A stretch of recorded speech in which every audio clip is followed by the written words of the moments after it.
Welcome to Table Talk, and thank you for joining us today. Today's guest is Greg Jones, who since 2019 has been walking to California and back and is still going. Welcome to the show, Greg. Thank you so much. What an interesting story. I appreciate you taking the time on your journey to come in here and talk to us. First, let's open with you telling a little bit about yourself and your background. So I grew up in a regular household. I had parents who weren't perfect, but we got to forgive. Doing the best they can. Yes. So it was a rough childhood growing up, but it taught me a lot. When you grow up poor, it teaches you a lot how to survive and what to do, and just how to get by basically. But I grew up Pentecostal and Southern Baptist, and I always loved being in church, and I never developed a relationship with the Lord until I got saved in 2007. And I was baptized on the Easter Sunday in Georgetown, Kentucky, and that's when my walk with Christ began. Yeah.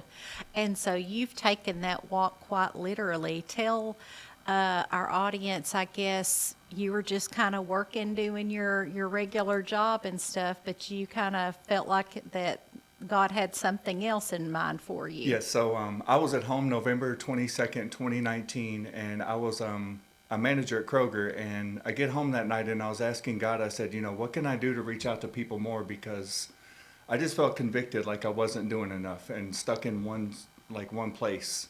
So as I was praying, I heard his voice tell me, he said, drop it all and go.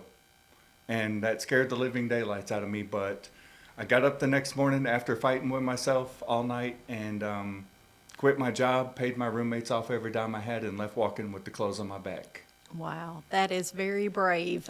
Some people Yeah. would say even crazy, but that's, I know you felt led to do that. So I guess what was the first week of your journey like, both like emotionally, physically, and spiritually? So my first day in, I'm in the outskirts of Lexington, and all this stuff, there was so much fear balled up inside of me. I had no idea what I was getting into, what was going on, where I was going to sleep.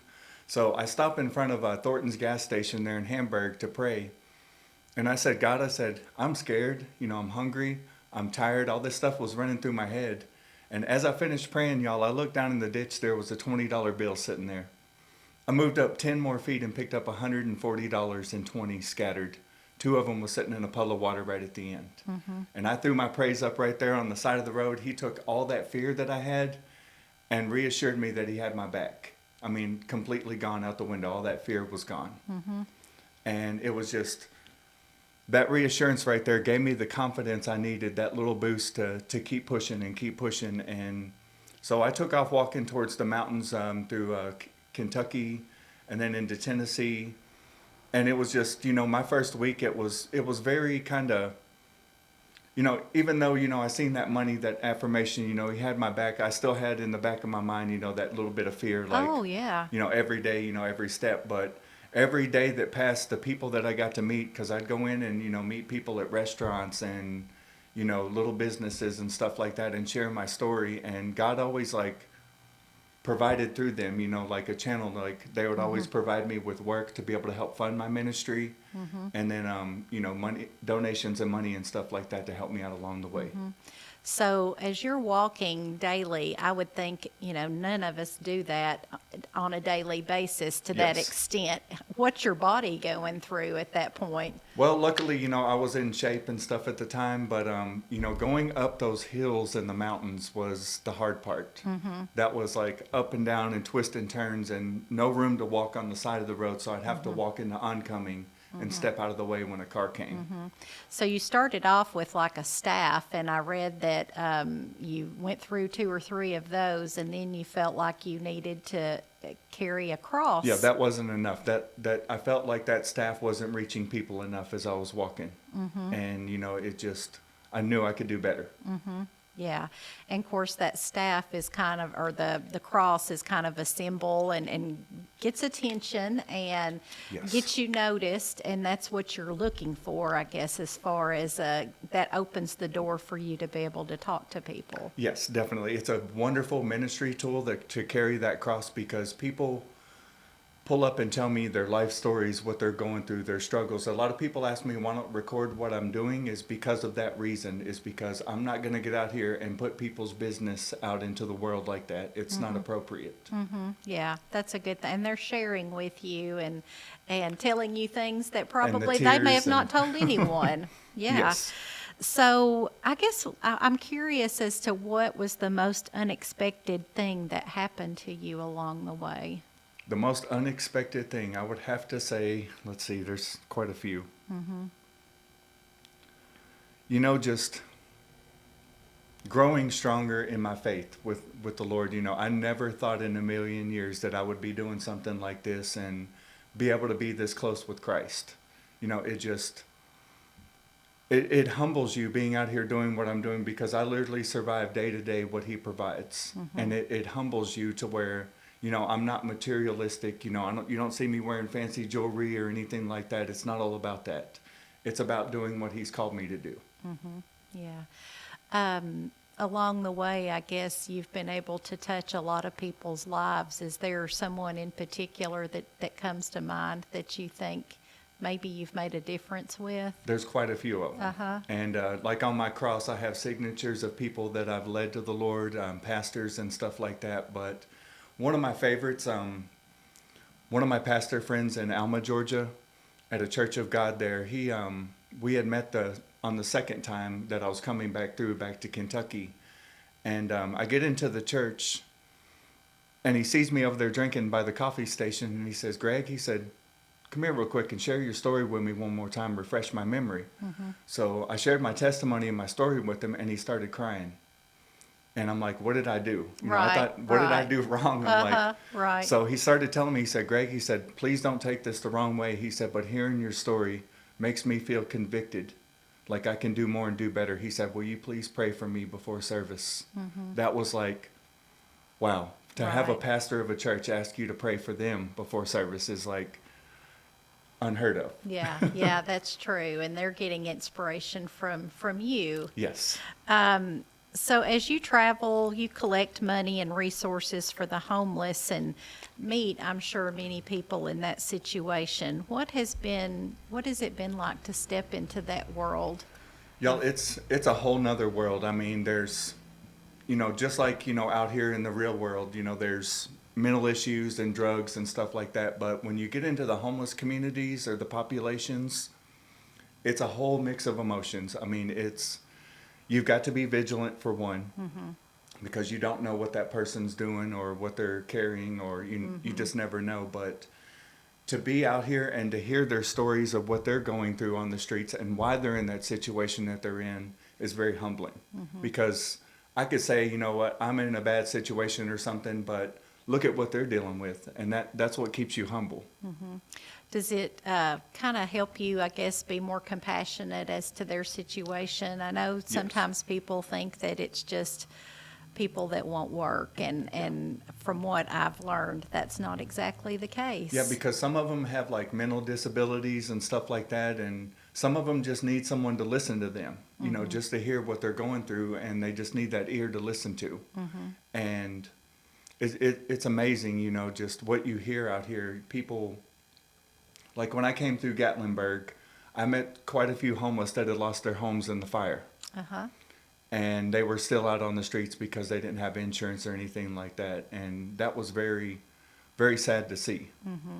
And it's just, all I could do was pray for them. I'm limited on my resources. If they needed a blanket, or if they needed food, or if they needed shelter, I would provide what I could with my resources that I had. But when I go into each community, I collect all the information from like the local churches where they can shower, where they can wash clothes, where they can get food, where they can go to rehab.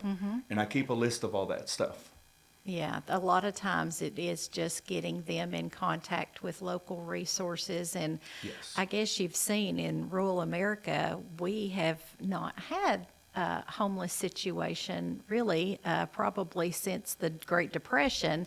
Yeah. And then now it's come in, it's here. We associate that with larger cities, but you see that more and more in rural America. Yes. And I guess there's a lot to be said for small towns and how generous they can be and that kind of thing. Is that Yeah. what you found? Do you Yeah, and, kind you of know, connect more with people in small areas? In my walk, I have learned to stay away from the big cities. I mean, I know it sounds crazy, but it's when you walk into a town and you're carrying a backpack and a cross, people automatically will judge you and label you as homeless and won't even speak to you or anything like that. And it's just like when you're in the smaller communities, people are like, "Who is this guy carrying the cross?" And they're like, "We're interested. We want to hear this story." Uh-huh. And it's much better in small towns. Uh-huh. Now, do you have a favorite as far as an area that you've gone to that you really fell in love with that you didn't expect? Yes, Bruton, Alabama, is a wonderful little town. I get into the town there and I met Miss Lisa. She owns Drexel and Honeybees, which is a donations-only restaurant there. You go in, there's no cash register, there's no menu. You go in and it's completely funded by God. And Wow. you basically get a meal and a salad and a drink, and then they're open I think 3 days a week or 4 days a week. But Miss Lisa is a wonderful soul. She's been a great big help for me on my journey. She has provided funds if I needed it, to get a room and stuff like that. And she's just a wonderful lady. You couldn't ask for a better community in Bruton, Alabama. I mean, the church is there, the people there are very welcoming. I mean, it's just a beautiful place. Yeah, and you probably would have never discovered Bruton, Alabama had you not set out on this journey. Yes, exactly. Because, when you're driving, you miss so much when you're driving. And when you're on foot, you don't miss a beat.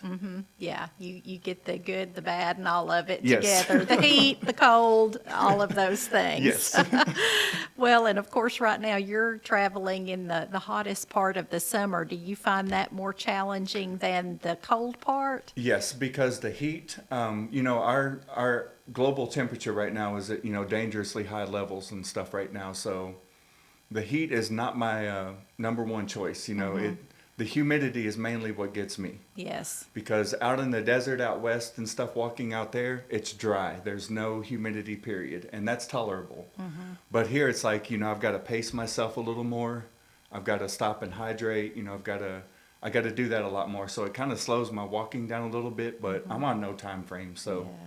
Have you ever gotten to a place that was just so remote that you were kind of thought, what have I gotten myself to? Am I going to live through this? yeah, like little towns, like literally like out in the middle of nowhere. And I would get there and there'd be nothing but a church or a gas station.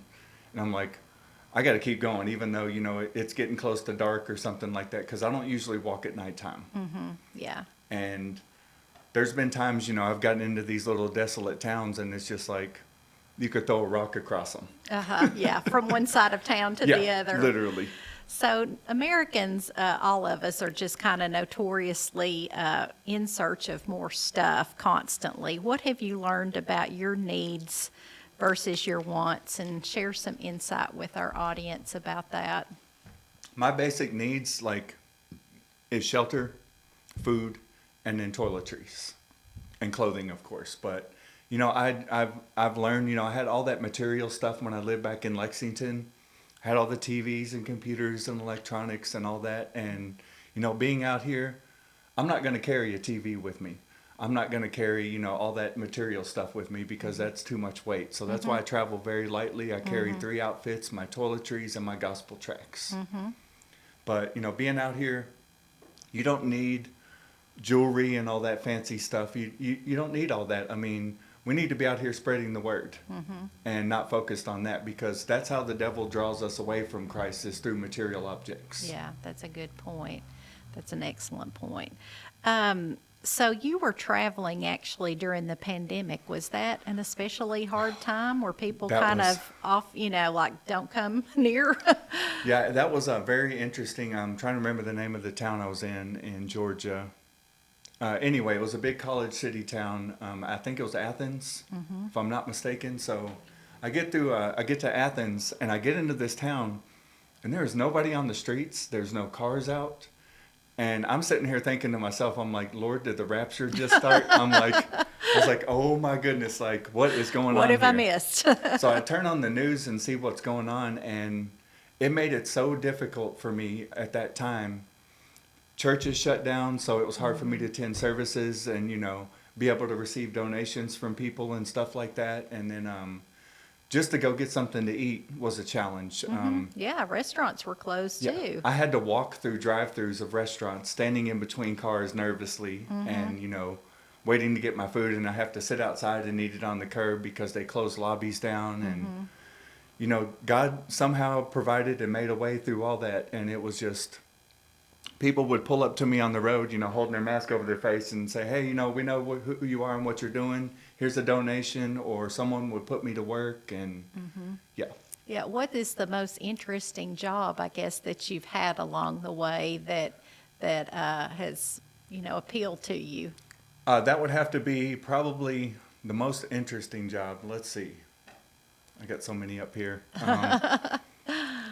Man, I would have to say the most interesting one was cleaning a truck stop parking lot. Uh-huh. That was the weirdest, but in a good way. I learned a lot about the truck driving life and stuff like that, and it wasn't very clean. A lot of nastiness, but the people that I got to meet and learn what their life is like on the road as truck drivers was Yeah. really cool, because they're the guys that are bringing us commerce in this state and in this country. They're the ones that are bringing us gasoline and everything, and I stop and thank every one of them that I see. Yeah, yeah, because it is, they miss out on a lot with their families and things like that to provide Yes. for us the thing. Of course, they're paid, but it is a sacrificial life, it seems to be. Yeah. Yeah. Well, what an amazing story. Thank you so much for coming on and sharing with us. And you've decided, I guess, since you've been out west and all over, that you're not going to stop. Nope. I'm going to put the gospel in every state in this country. That's my new goal, is to walk to every state. I've got 13 states down and whatever's left.